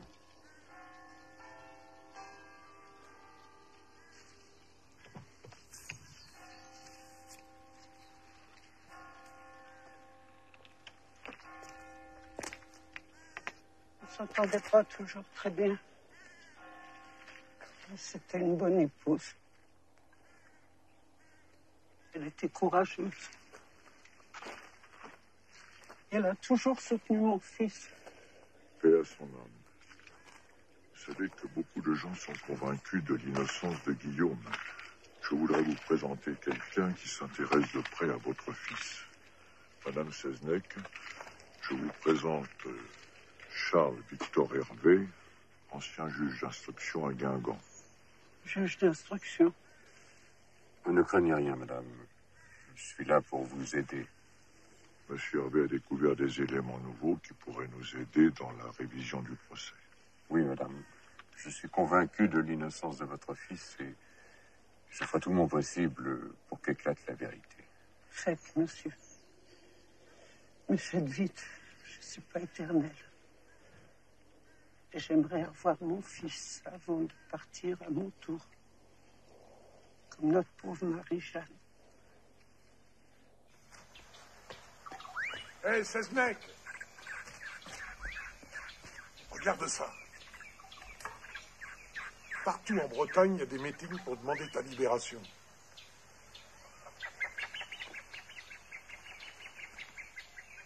La Ligue des droits de l'homme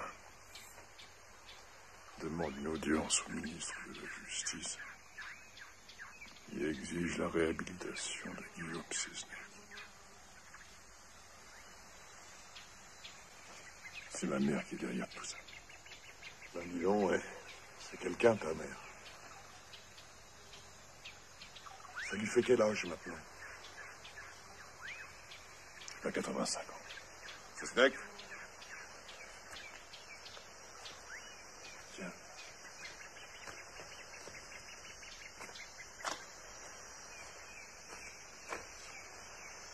J'ai à vous parler.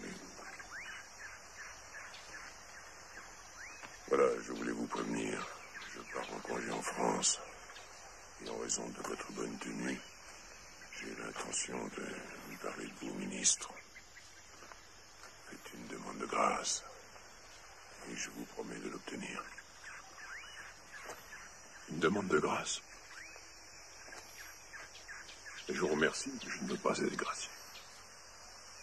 Ah, ça, je ne vous comprends pas. Il n'y a que les coupables qui demandent pardon. Moi, je suis innocent. Et je sais, Seznec. Mais une grâce vous permettrait de retrouver vos enfants. Je veux rentrer la tête haute. La seule chose qui puisse me satisfaire, c'est la révision de mon procès. Et la reconnaissance de mon innocence. Alors, vous n'êtes pas breton pour rien, vous.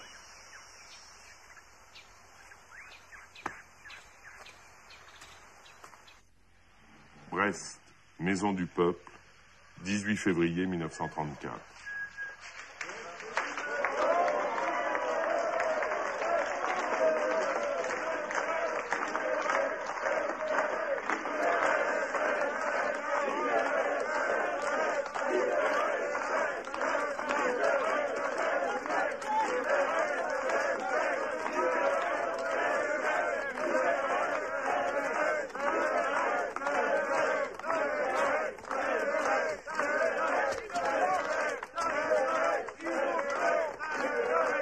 Il y a actuellement au bagne un innocent, Guillaume Seznec, qui depuis 10 ans paie pour un autre. Et cela, nous ne l'accepterons jamais. Jamais. Je vous présente Madame Seznec, la mère de Guillaume Seznec.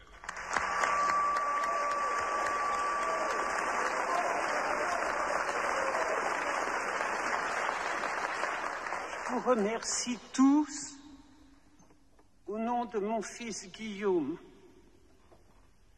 Je suis une vieille femme. J'attends mon fils. Je suis sûre qu'il me reviendra réhabilité grâce à vous. Je ne mourrai pas sans l'embrasser comme autrefois quand il était petit.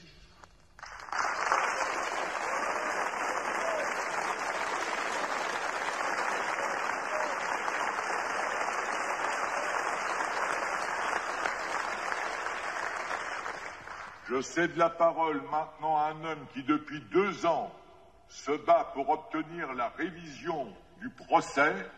J'ai nommé le juge Charles Victor Hervé.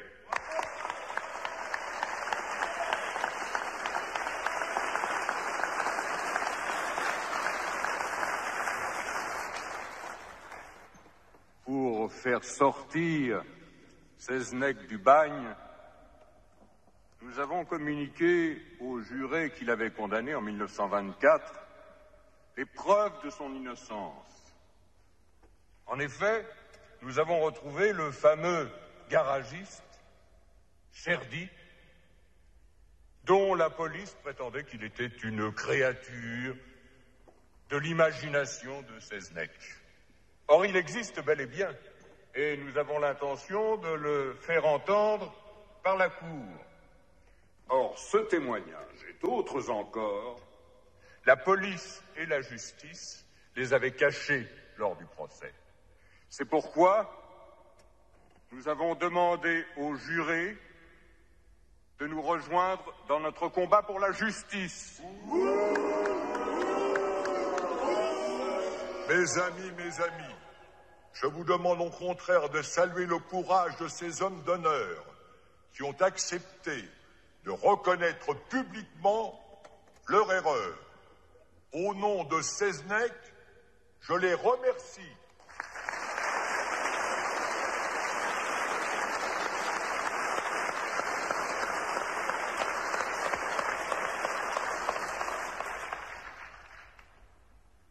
tant que président du jury de la cour d'assises qui a condamné Guillaume Seznec, je puis vous assurer que nous avons été abusés par les policiers et les magistrats instructeurs. C'est pourquoi, parmi les 12 jurés, nous sommes 6 qui avons décidé de rejoindre votre combat pour la réhabilitation de Seznec.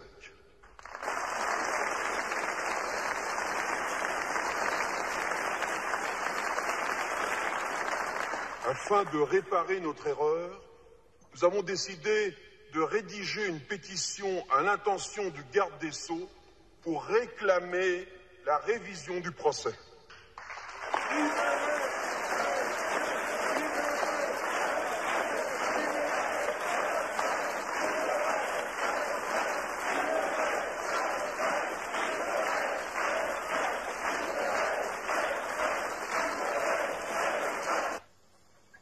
Octobre 1935.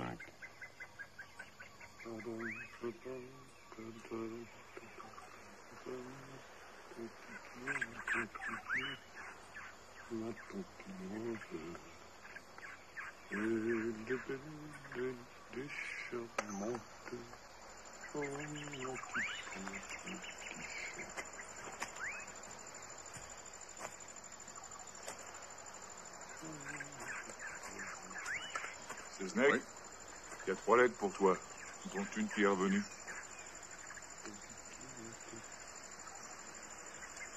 Au revoir, chef.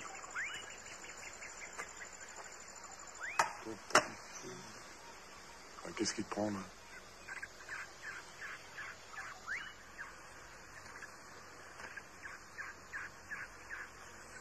Madame veuve Seznec, retour à l'envoyeur. Destinataire décédé. Ta mère?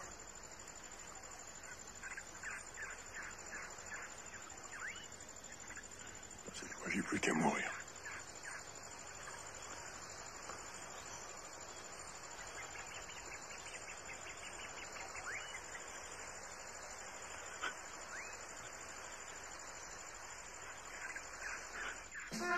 Juin 1938.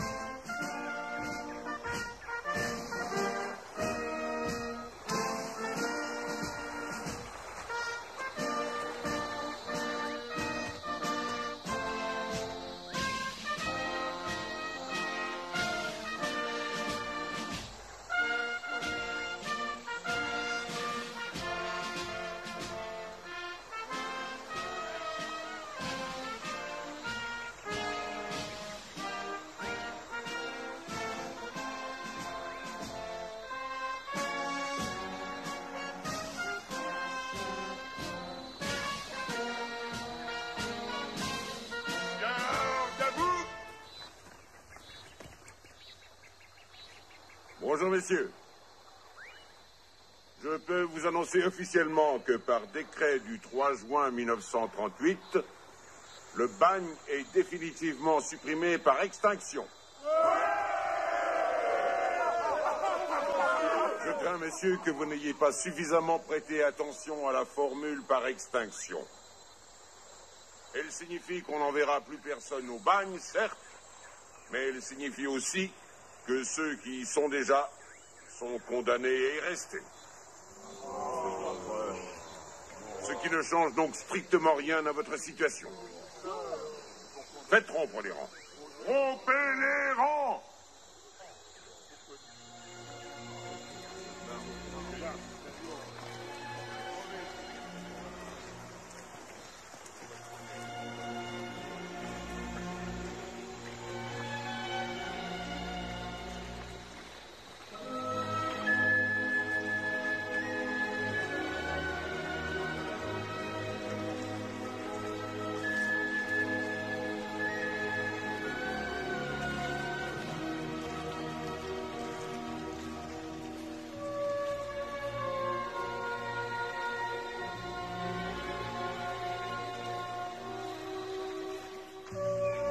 « 14 août 1938.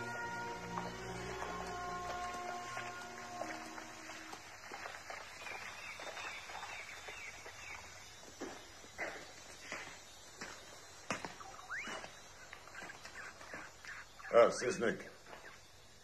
J'ai une bonne nouvelle pour vous. Lisez.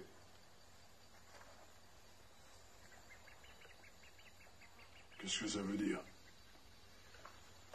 Ça veut dire que votre peine de travaux forcés à perpétuité est commuée en une peine de relégation de 20 ans à partir de ce jour. Vous serez donc libérable en 1958. En 58? Est-ce que seulement on se rend compte au ministère? En 58? J'aurai 80 ans. Et ma révision, alors? Oh, n'y pensez plus.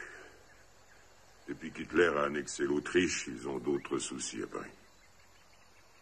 Mais je ne vois pas ce qu'Hitler a à voir avec la révision de mon procès. Qu'est-ce que vous voulez que j'y fasse, Seznec?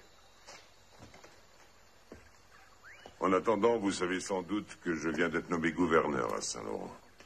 Ça vous dirait de partir avec moi? Mais qu'est-ce que j'y ferai? Je connais plus personne à Saint-Laurent. Bah, vous travaillerez chez moi. Vous vous occuperez du jardin, des enfants, à une seule condition. Hein. Vous me donnez votre parole que vous ne chercherez pas à vous évader. Je suis bien trop vieux, mon commandant.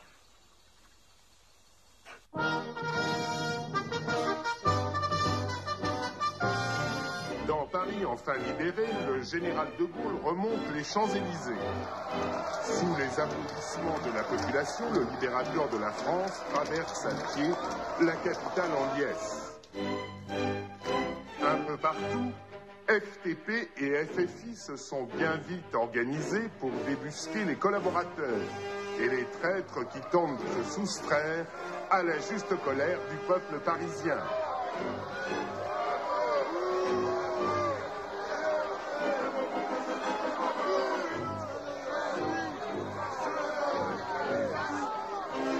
Les collabos arrêtés sont aussitôt transférés dans les forts de la région parisienne par camion militaire. Immédiatement jugés et, lorsque leur crime l'exige, condamnés à la seule peine qui puisse sanctionner leur trahison, le châtiment suprême.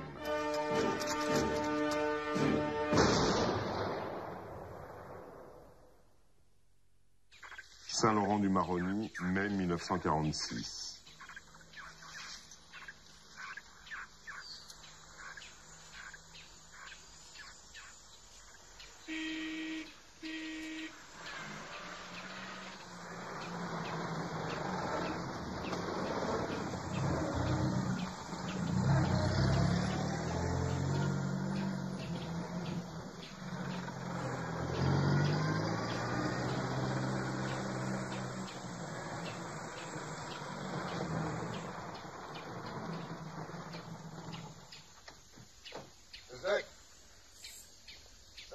Vous êtes gracié.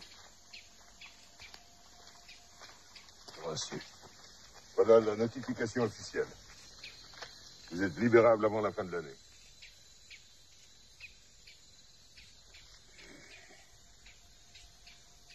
Et la révision de mon procès. Chaque chose en son temps, mon vieux. Une fois que vous serez à Paris, croyez-moi, vos comités de soutien s'en occuperont. Je vous ai aussi apporté un journal que j'ai retrouvé ce matin. On y parle de quelqu'un que vous connaissez bien. C'est bon pour vous, ça, Seznec?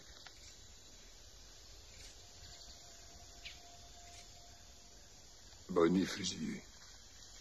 Finalement, il n'aura pas eu de chance, lui non plus.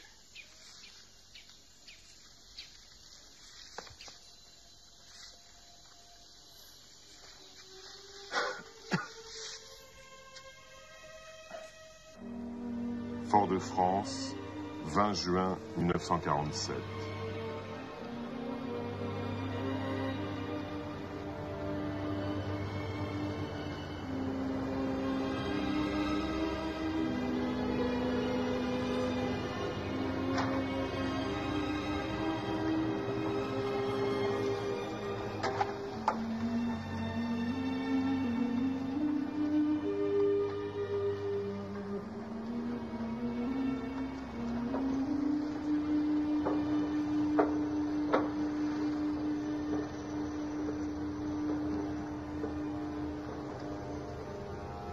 Monsieur Seznec, c'est un honneur de vous avoir à bord. Je vous ai fait transférer en première classe sur ordre du commandant qui tient beaucoup à vous avoir à sa table ce soir. Oh ben, je vous remercie, mais ce n'était pas la peine. Si vous voulez mon avis, on vous doit bien ça. Monsieur Seznec, pour Paris Presse, quelles sont vos pensées à la veille de rentrer en France? Je pense que j'ai chèrement payé un crime que je n'ai pas commis. Monsieur Seznec, s'il vous plaît, pour François, vous vous considérez donc toujours comme innocent? 20 ans de bail n'ont pas réussi à me convaincre de ma culpabilité. Pour le Soleil de Fort-de-France, pouvez-vous expliquer comment vous avez vécu au bagne? On va faire ne pas en parler. Il y en a d'autres qui y sont encore. Moi, je m'en suis pas trop mal tiré. Ma famille m'a toujours soutenu. Pour les auditeurs du Poste parisien, quels sont vos projets maintenant, monsieur Seznec? Je vais vivre avec ma fille Jeanne, qui est ma tutrice légale. En tant qu'ancien bagnard, je suis privé de tous mes droits. Mais surtout, je vais demander la révision de mon procès. Faire éclater la vérité. Et rendre l'honneur au Seznec. Pour le Figaro, en revenant en France, vous allez sûrement trouver le Havre bien changé, non? Je ne sais pas, je n'y ai jamais mis les pieds. Monsieur Seznec, monsieur Seznec, Paris, 14 novembre 1953.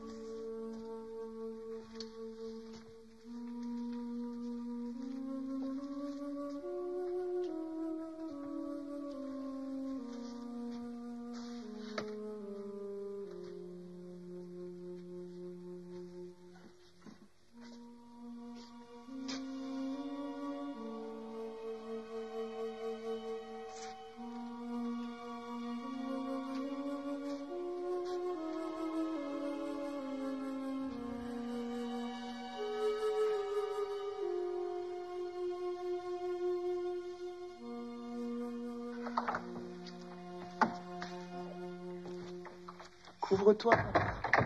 Il y a un mauvais vent sur le boulevard ce matin, tu sais. Oh, c'est pas maintenant que je vais tomber malade. Surtout qu'avec ça, ils pourront plus me la refuser, la révision de mon procès. Au revoir, mon petit Denis.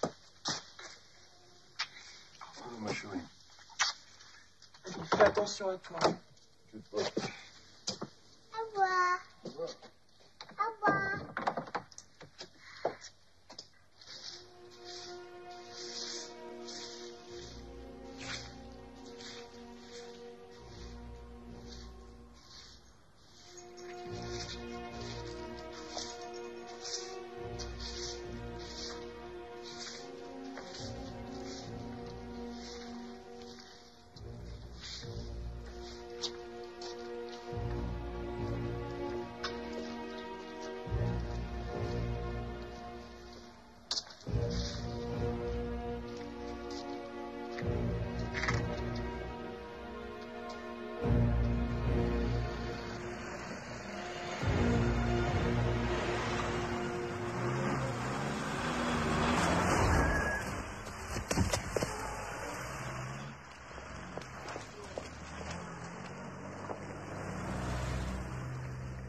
Allons, messieurs, dames, écartez-vous.